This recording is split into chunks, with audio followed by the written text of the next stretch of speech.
Pak Joni lagi asik nonton TV saat bel pintu depan berdering. Di ambang pintu sudah berdiri seorang pria yang mengaku sebagai relawan. Namanya Lucky, dia lagi menggalang dana untuk menyelamatkan spesies burung dodo yang paling langka. Karena nggak percaya ceritanya, Pak Joni segera menelepon polisi. Kenapa?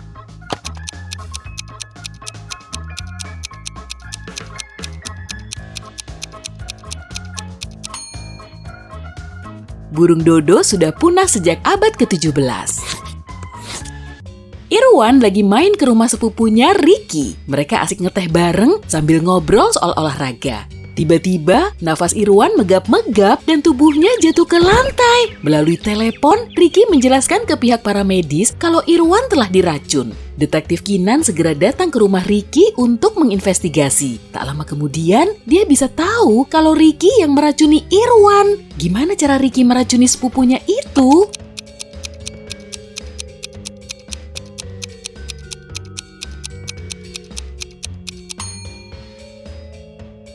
Cuma Irwan yang minum teh manis, racunnya terkandung di dalam gula. Elisa lagi belajar di perpus. Sesaat kemudian, dia pergi ke kamar mandi dan menaruh semua barangnya di atas meja. Setelah dia kembali, HP-nya sudah hilang. Setelah dia lapor polisi, petugas segera datang untuk menginterogasi 3 murid lain yang saat itu juga ada di perpus. Budi bilang, sesaat setelah Elisa pergi, saya juga keluar dari perpus buat beli minuman di mesin jual otomatis. Jadi saya nggak nyentuh barang Elisa sama sekali. Betty menjelaskan, tadi saya lagi sibuk belajar dan nggak tahu menahu soal insiden ini. Kemudian, Sinta mengatakan, saya lagi di lorong lain. Pastinya nggak ada yang di dekat meja Elisa. Siapa yang nyuri HP Elisa?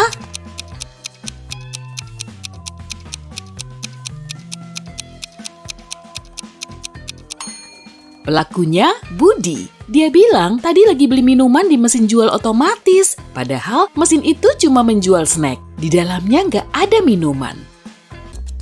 Sandra dan anaknya Aviani piknik bareng di dekat danau. Akhirnya mereka mendapat tempat yang pas untuk beristirahat. Tak lama kemudian, Sandra baru keinget kalau kameranya tertinggal di mobil. Jadi dia langsung pergi mengambilnya. Saat dia kembali, Aviani udah nggak ada. Wanita itu menghubungi polisi dan mereka langsung melakukan pencarian. Saat kejadian, ada 3 orang lain yang juga ada di dekat situ. Polisi segera menginterogasi ketiganya. Benny menginformasikan, saya memang sempat jalan di dekat situ, lalu melihat cewek itu duduk di dekat danau. Tapi saya nggak ngapa-ngapain, kan cuma numpang lewat. Jennifer bilang, dia sama sekali nggak lihat ibu dan anak itu di TKP. Fanny juga bilang, kalau dia nggak melihat keduanya, tapi dia sempat mendengar ada teriakan. Jadi polisi harus nahan siapa nih?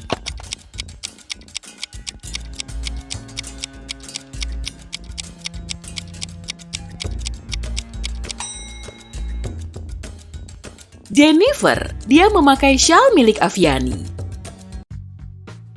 Bram menghubungi polisi di pagi buta. Di malam sebelumnya, dia dan pacarnya Esti nobar horor di rumahnya. Karena takut setengah mati, Esti nggak berani pulang. Akhirnya dia menginap di rumah Bram. Saat tidur, cewek itu bermimpi buruk dikejar-kejar zombie. Malahan, dia nggak bangun-bangun sampai pagi. Bram pun jadi bingung, tapi polisi malah menahan cowok itu dan mengecapnya bersalah. Loh, kok bisa?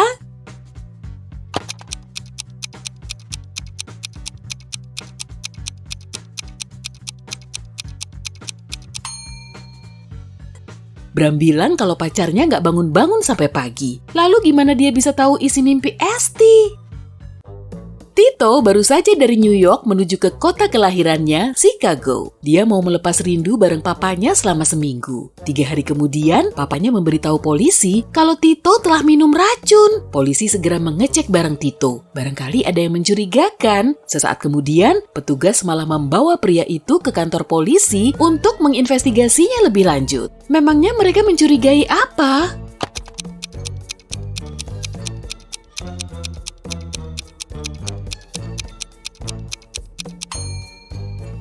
Polisi menemukan tiket pulang dari Chicago ke New York. Tito nggak akan beli tiket ini kalau nggak berencana pulang ke New York. Ismi lagi asik menyusuri hutan. Dan kamu tahu gimana kelanjutan ceritanya? Ya, bener banget. Dia kesasar lagi. Setelah berjam-jam mencari jalan pulang, dia malah sampai di rumah penyihir. Ismi pun meminta tolong ke si penyihir untuk menunjukkannya jalan pulang. Padahal sebetulnya, nenek sihir itu mau menjadikan Ismi sebagai budaknya, tapi dia lagi pusing memikirkan solusi yang bisa dipakai untuk memecahkan masalahnya. Dalam waktu dekat, dia mau liburan sambil mancing. Dia juga sudah menyiapkan pancingnya, tapi jorannya kepanjangan, ukurannya sampai 4 meter. Padahal, di kereta nanti, penumpangnya cuma boleh bawa barang yang panjangnya maksimal 3,5 meter. Si penyihir berjanji kalau Ismi bisa membantunya mendapatkan solusi, dia akan meloloskan cewek itu dari situ. Apa yang bisa Ismi sarankan?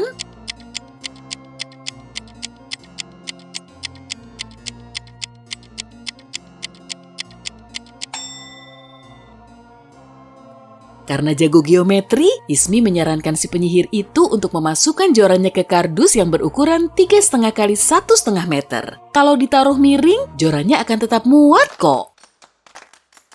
Malam Senin kemarin, Bu Kesha ngerumpi di rumah temannya sambil ngeteh bareng. Di tengah obrolan, temannya bilang kalau sore itu dia baru melihat anak Bu Kesha nongkrong di mall. Bu Kesha jadi dongkol deh, karena semua anaknya lagi dikurung di rumah. Saat Bu Kesha nanya, anakku yang mana sih? Temannya nggak tahu pasti, karena saat itu dia nggak pakai kacamata. Sesampainya di rumah, Bu Kesha langsung mencecar anaknya soal aktivitas mereka sepanjang hari. Amara bilang, dia seharian baca buku. Bianca bilang, sepulang sekolah, dia belajar lagi di perpus. Citra bilang, dia sibuk latihan untuk nyiapin konser pianonya. Siapa yang berbohong?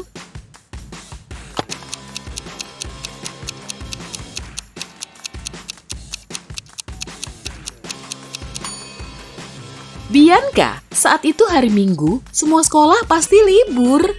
Tina dilarikan ke rumah sakit karena keracunan. Tapi hasil pemeriksaan menunjukkan kalau hari itu dia nggak makan maupun minum. Kakaknya Christina bilang dia nggak tahu menau soal insiden ini. Teman Tina, Rina, kemudian bilang, kami lagi di sekolah saat Tina jatuh sakit. Dan pacar Tina, Ari, bilang, hari ini saya belum ketemu dia. Gimana bisa Tina diracun dan siapa pelakunya?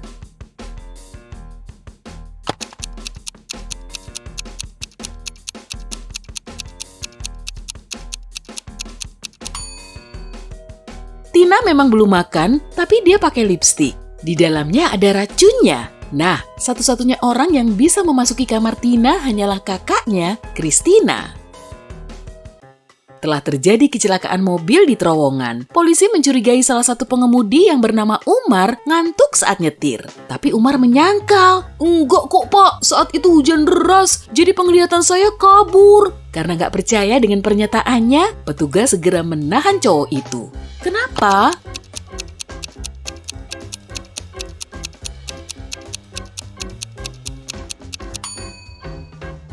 Kecelakaan itu terjadi di terowongan. Di situ nggak mungkin turun hujan lah.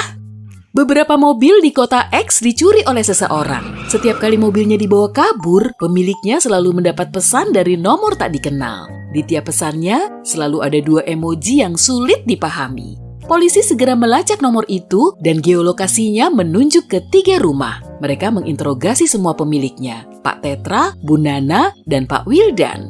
Apa kamu tahu siapa pelakunya?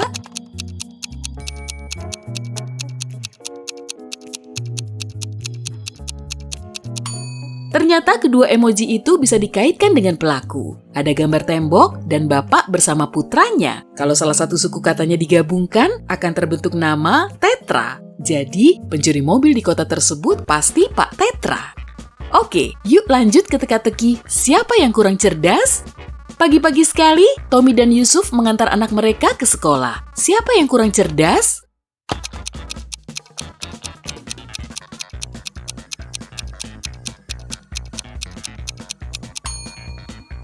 Yusuf, anaknya nggak ada di dalam mobil tuh. Pasti ketinggalan di rumah. Bisa-bisanya. Ani dan Erna bekerja di tempat penampungan hewan. Saat itu Ani lagi memberi makan kucing dan Erna lagi mandiin anjing. Di antara keduanya, siapa yang kurang pintar?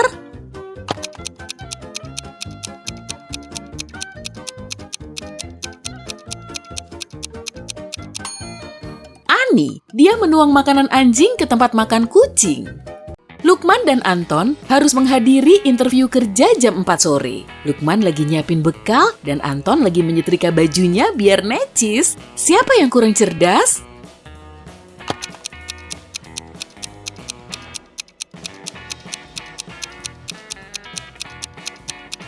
Anton. Aduh, interviewnya dimulai 5 menit lagi, tapi dia masih nyetrika baju di rumah. Yang bener aja. Lukman juga masih di rumah sih, tapi jadwal interviewnya masih sejam lagi. Nurul dan Gina lagi bersih-bersih rumah, dan Nurul sibuk memvakum ruang santai di rumahnya sambil mendengarkan lagu dangdut. Sedangkan Gina sibuk membersihkan jendela. Siapa yang kurang pintar?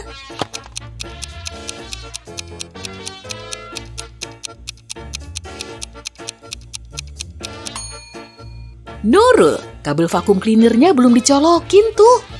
Siska dan Adam mau piknik untuk menghabiskan liburan musim panas. Siska mau liburan ke Spanyol dan Adam ke Chili. Siapa yang kurang pintar?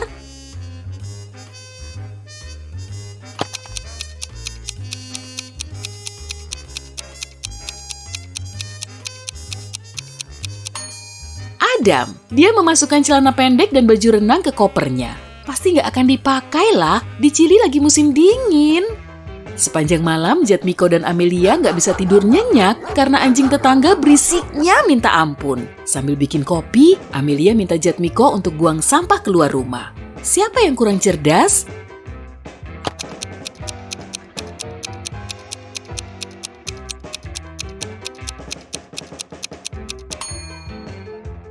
Jatmiko itu bukan sampah yang mau dia buang, tapi mainan lama yang mau mereka donasikan. Jovita dan Tessa lagi masak makan malam. Siapa yang kurang pintar?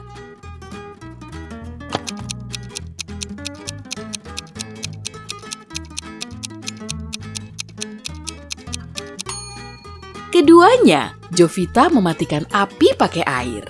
Lalu gimana dengan Tessa? Ada tikus di dekat kompor dan adonan kuenya dihinggapi semut.